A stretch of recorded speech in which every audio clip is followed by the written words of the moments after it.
Pues entonces los discípulos aquí con Cristo son enseñados por el Señor acerca de la oración en un momento de mucha dificultad, como ya hemos venido viendo en estos pasajes del libro de Lucas. Cristo está a horas antes de su muerte, de su entrega, de su sufrimiento. Sabe perfectamente lo que se le viene. Y por eso encontramos, en primer lugar, que esta herramienta de poco uso es una herramienta de gran utilidad y que debemos usar en primer lugar porque es poderosa para librarnos de la tentación. Noten lo que dice Cristo en versículo 39 y vamos a mirar a ciertas cosas de este uso poderoso para librarnos de la tentación. En primer lugar dice el versículo 39, y saliéndose fue como solía. Noten esa expresión, ya volvemos a eso. Saliéndose fue como solía, saliendo de Jerusalén. Les recuerdo dónde estaban ellos. Saliendo de Jerusalén, estamos en la semana de la pasión de Cristo, a horas antes de su muerte, de su entrega y su sacrificio, como recién dije, y saliendo de allí se fue como solía al monte de los olivos. Y sus discípulos también le siguieron. Noten el versículo 40. Cuando llegó a aquel lugar le dijo, orad que no entréis en tentación. Y él se apartó de ellos a distancia como de un tiro de piedra y puesto de rodillas oró. Noten varias cosas acerca de esta herramienta poderosa para librarnos de la tentación. En primer lugar, Cristo se apartó del bullicio de la ciudad. Si ustedes notan allí en el versículo 39, dice, y saliendo de Jerusalén, saliendo de la ciudad, se fue, notan ahora cómo solía, al monte de los olivos. Si repasáramos en los evangelios las veces que el Señor ha estado en el monte de los olivos con sus discípulos, con multitudes, en enseñanza, podemos notar de que este era un lugar frecuente que Cristo tenía allí el monte de los olivos. Este pasaje de Lucas no nos menciona, pero sí lo menciona el pasaje de Marcos y de Mateo, que al lugar donde fueron en el monte de los olivos, se fueron al huerto de Getsemaní. El huerto de Getsemaní. La palabra Getsemaní, o el nombre dado a ese huerto que había allí, que se conocía como un lugar apacible, un lugar tranquilo, un lugar apartado. Entonces fue allí aquel lugar. La palabra Getsemaní literalmente significa prensa de aceite. Prensa de aceite. Este era el huerto llamado prensa de aceite.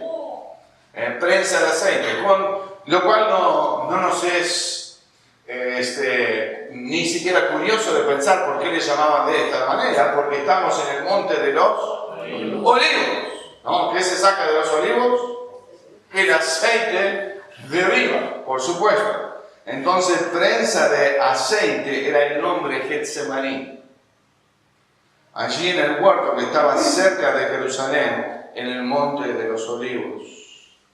Esto no era algo nuevo para Cristo, como ya he mencionado. La expresión allí como solía nos hace indicar y nos recuerda de las veces que la propia Escritura ha registrado las salidas de Cristo al monte de los olivos. Como solía, allí se fue al monte de los olivos, a Getsemaní, y llevó con ellos sus discípulos. Le voy a hacer una pregunta para que piense, ¿cuántos de los discípulos fueron con Cristo en este caso? 11. Porque después de la cena que tuvo con sus discípulos, después de la institución de la cena del Señor, recordamos que Judas ya se había ido, porque tenía un compromiso que hacer, ese era entregar a Cristo allí a las autoridades religiosas. Cristo entonces se apartó del bullicio de la ciudad, pasó allí con ellos al huerto de los olivos para orar. Su cometido era ese, y exclusivamente ese. Su cometido era el de orar, el de fortalecerse, sabiendo especialmente lo que se venía por delante. Cristo sabía de los sufrimientos, sabía de los castigos, sabía de lo que tenía que sufrir, sabía de su muerte de cruz.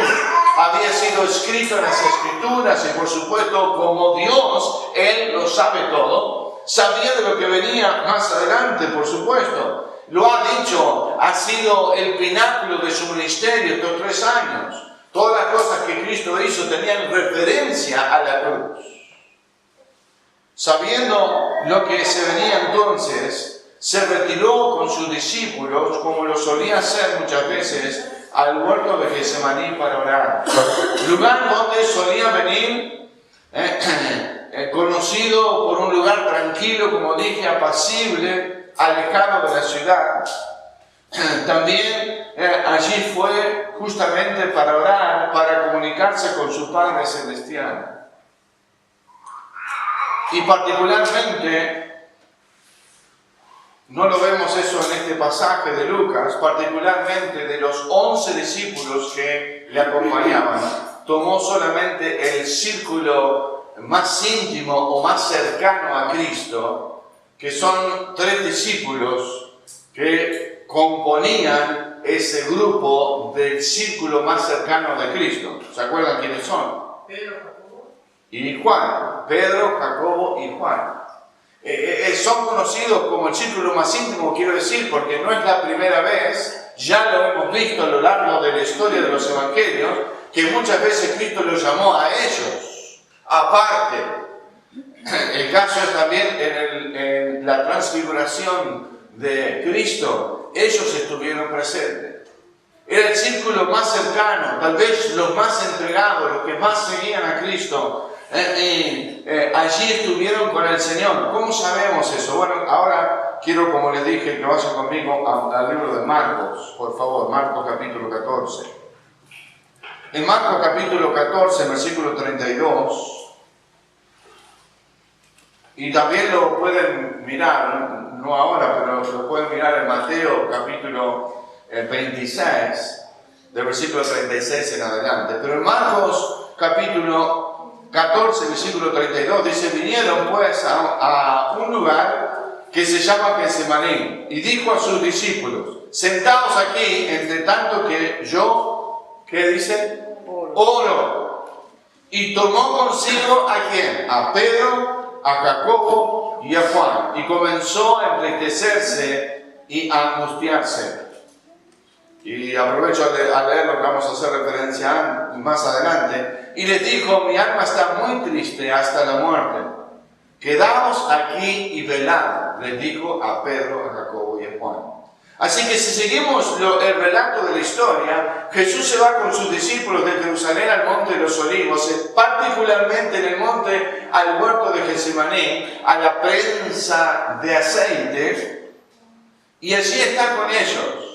Pero deja a un costado al resto de los 8 discípulos y toma a este círculo íntimo que lo componía Jacobo, Pedro y Juan, y los lleva con ellos,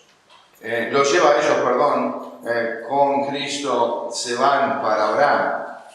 Cuando volvemos a Lucas, y en el versículo 40 nos dice: cuando llegó a aquel lugar les dijo: orad para que no entréis en tentación. Entendemos entonces que a quienes está él hablando no es a los 11, sino a los 3.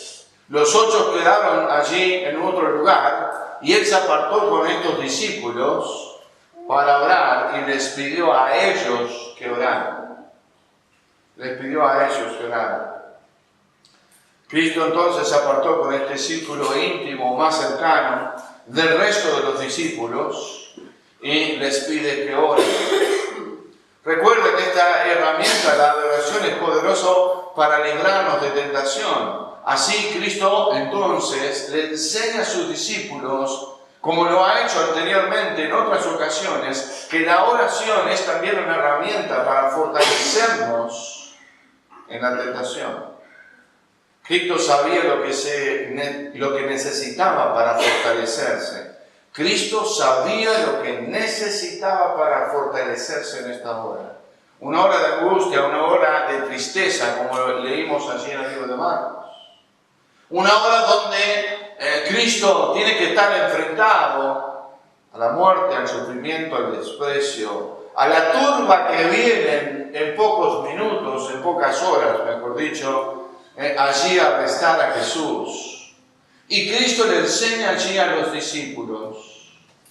Hermanos, la tentación es la puerta hacia el pecado. Claramente lo entendemos. La tentación mismo no es pecado. Todos somos tentados, todos los días, ¿verdad? Espero que tú reconozcas que todos los días enfrentas la tentación, que lo que estamos mirando es el pan de cada día.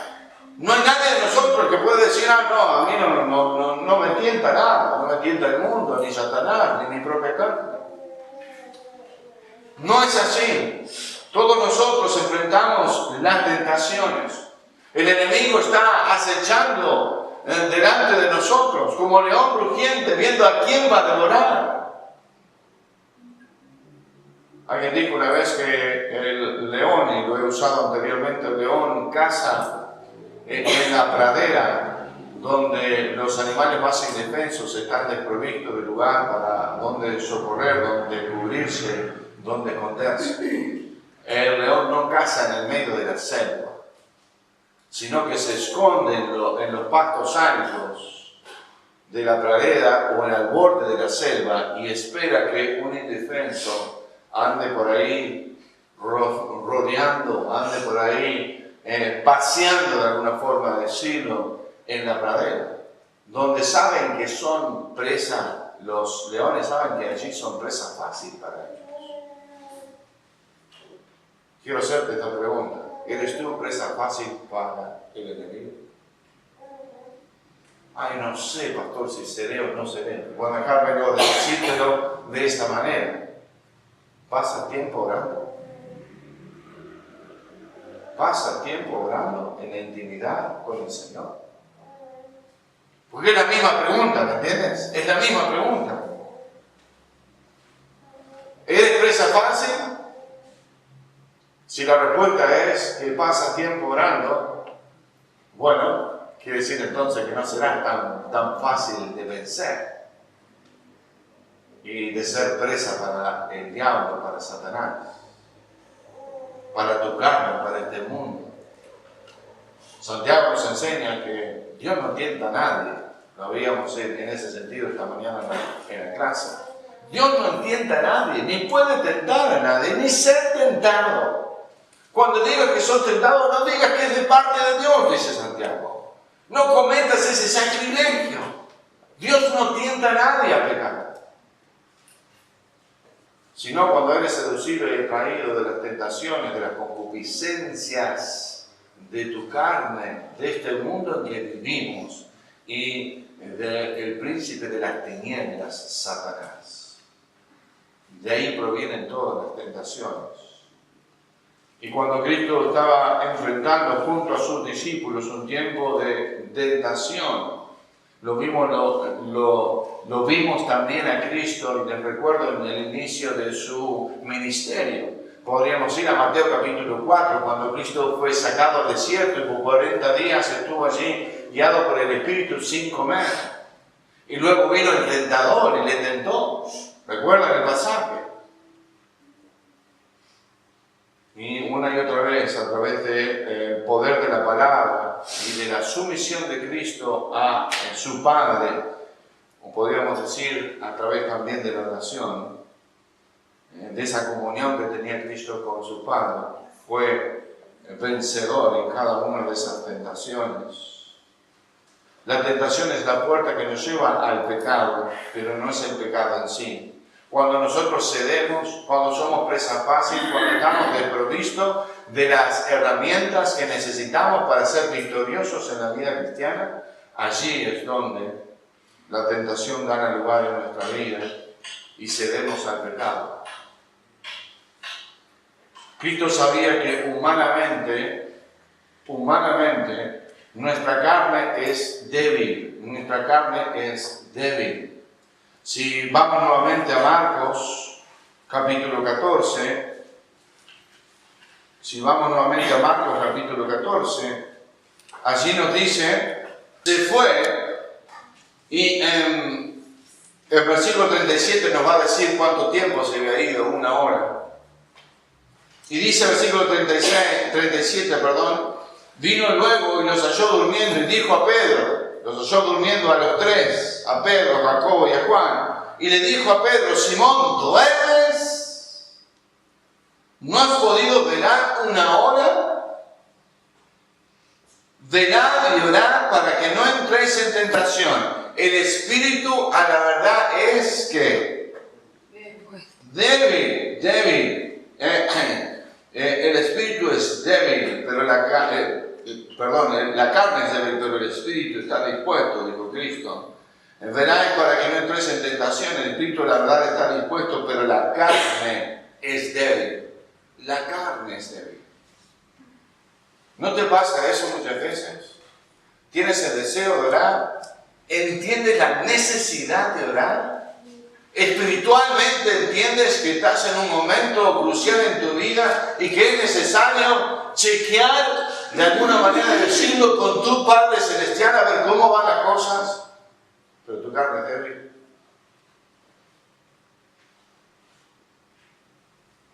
Pedro se durmió. Pedro, Jacobo y Juan se durmieron.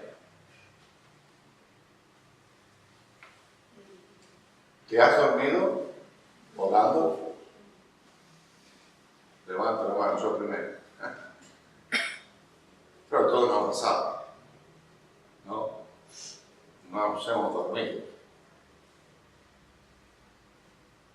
Con Andrea tomamos una resolución, muchos de ustedes han escuchado esa historia antes, se ríe Andrea, no vas a reír a mí. Pero hemos tomado una resolución. Cuando recién estábamos casados, hace un tiempito nada más que estábamos casados, habíamos dicho que bueno, nuestro tiempo de oración iba a ser cuando fuéramos a la cama a dormir. Como pareja, digo, ¿no? Como matrimonio, vamos a orar ahí. Yo pronto descubrí que la oración más larga que teníamos era de 30 segundos. Sí. Ustedes no sabían que Andrea está en el libro Guinness de los récords, ¿no? No sabían. Por la persona que se duerme más rápido. Yo creo que si ustedes le juegan a Andrea a quien se duerme más rápido, Andrea le gana. Nunca había conocido a otra persona que se dormía tan rápido. Puso la cabeza en la almohada y a veces en menos de 30 segundos la perdí. ¿No? Entonces nos habíamos puesto de que ese sería un momento de que pudiéramos orar. Ya hemos desistido de eso y llevamos casi 25 años de casados. No podemos. No quiere decir que no oramos cuando nos acostamos antes de dormir, oramos. Pero después de casi 25 años sigo teniendo el mismo resultado, ¿me entienden? A los 30 segundos la perdí a Andrea. Todos nos hemos dormido cuando a veces intentamos orar. Y nos miramos a Pedro en tiempo de dificultad y Cristo mismo le reprende, Cristo mismo allí le habla. Pero Pedro, ¿cómo es posible que te haya dormido? Obviamente hablando en el tiempo de las circunstancias que estaban viviendo ellos allí. Pero lo cierto es que no supo velar en oración. Ese es el punto. Todos nos podemos dormir. Nos puede pasar a cualquiera. Pero no te puedes quedar dormido espiritualmente hablando. Yo creo que eso es lo que en profundidad lo que Cristo estaba reclamando de Pedro. No que el cansancio lo llevó a dormir, porque se durmió, literalmente se durmió. Se durmieron. Pero lo que creo que a Cristo más le dolió es que no supo velar con Él en este tiempo de gran necesidad. ¿Entiendes? Entonces el reclamo más tiene que ver con un dormitar espiritualmente. Yo creo que a veces nos agarra así la vida cristiana. Y aquí en nuestra iglesia, empezando por mí, muchas veces representamos a Pedro. Te agarran dormido. Dormido espiritualmente hablando. Es hora de despertar. Es hora de velar. Vivimos días de sumo peligro, de grandes tentaciones. Todos los días. Que quieren destruir, sacarnos de la carrera, como dijo Pablo. Que quieren destruirnos completamente, por supuesto. Para que no sigamos más a Cristo. Para que no seamos efectivos en nuestro andar con el Señor. Cristo sabía de la necesidad de fortalecerse Él mismo. Lo vemos cuando Él mismo ora en versículo 42. Padre, si quieres que pase de mí esta copa. Una hora de realmente dificultad en su vida, por supuesto en su humanidad, en esta tentación. Ahora, no tenemos el tiempo de verlo, pero si quieren lo pueden leer ahí en Marcos o de nuevo en Mateo. Esto no pasó una sola vez a Pedro, a Jacobo y a Juan. Cristo fue a orar por una hora, ellos se durmieron. Volvió después de esa hora, los agarró dormidos la primera vez. Les dijo, ustedes tienen que velar, como ya leímos. Se fue de nuevo a orar, volvió la segunda vez. ¿Qué estaban haciendo? Durmiendo. Se fue la tercera vez, Cristo oró. Si repetimos, creo que no dice, no me acuerdo bien ahora, pero si repetimos que Cristo oró por lo menos una hora cada vez que fue, contando de que el tiempo que sabemos es la primera, estuvo por lo menos 3 horas orando. Las 3 veces que fue a orar, ellos se durmieron. Se durmieron, no supieron velar con el Señor. Pero lo digo de nuevo, no criticamos a Pedro, Jacobo y Juan, porque muchos Pedro, Jacobo y Juan están aquí esta noche. 3 veces le pasó lo mismo. Y hermanos, no podemos darnos el lujo de tener una herramienta tan poderosa y la tenemos guardada ahí en un bolso, o en el armario, o donde sea que queremos representar. No podemos darnos el lujo. Vivimos días realmente de dificultad, días de tentación, como he dicho, y debemos obviamente estar fortalecidos. La carne es débil. La carne es débil. Y tú y yo necesitamos fortalecernos. En este pasaje de Lucas, Cristo lo menciona 2 veces. Lo mencionó en el versículo 40, orar para que no entréis en tentación. Perdón, lo volvió a mencionar en el versículo 46. Y le dijo, ¿por qué dormís? Levantaos y orad para que no entréis en tentación. 2 veces aquí en Lucas, 3 veces, si se quiere, allí en los evangelios, en los otros evangelios. Está registrado lo que había pasado. Es más, la última vez, cuando la tercera vez vuelve Cristo, según Marcos y Mateo, la tercera vez te dice, ya está. Si quieres seguir durmiendo, siga durmiendo. La hora ya ha llegado. La turba ya viene. Me vienen a arrestar. He de ser entregado en manos de los gentiles. Cuando necesitaba que ustedes estuvieran velando, no lo hicieron. Ahora ya está. Y eso nos enseña algo a nosotros. Y voy a terminar acá y seguiremos el próximo domingo con este segundo aspecto o uso de esta herramienta tan útil. Pero eso nos lleva a pensar algo más, hermanos. Dios nos da oportunidades cada día a orar y a comunicarnos con Él, a fortalecernos para no entrar en tentación, porque la oración te va a llevar a la fortaleza espiritual que necesitas para enfrentar cualquier tentación que viene en tu casa.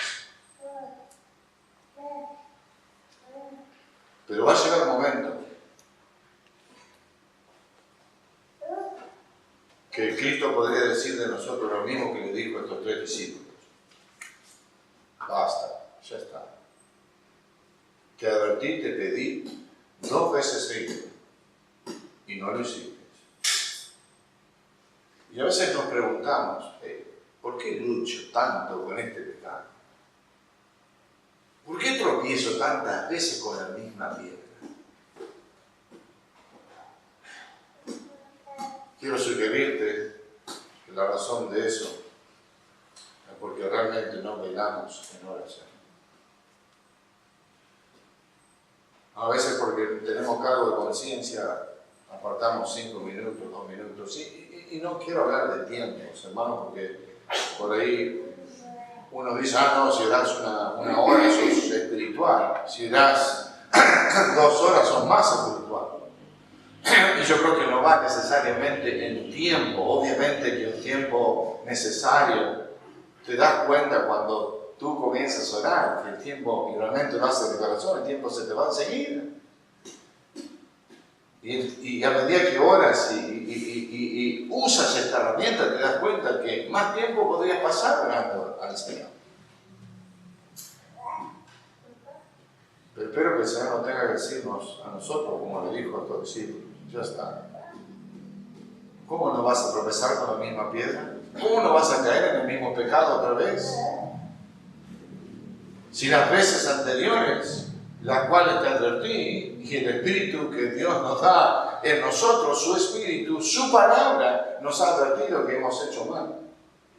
Y no queremos dar brazo a torcer. Verá para que no entres en tentación. El Espíritu, la verdad, está dispuesto, pero la carne es débil.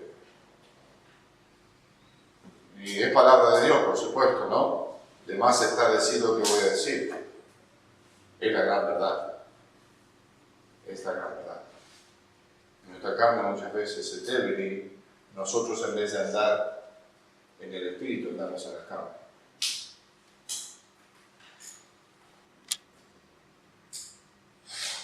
Y si este tema reconocemos en nuestra vida, en nuestra necesidad, hermanos, tenemos que hacer algo al respecto. No podemos irnos a casa de la misma manera.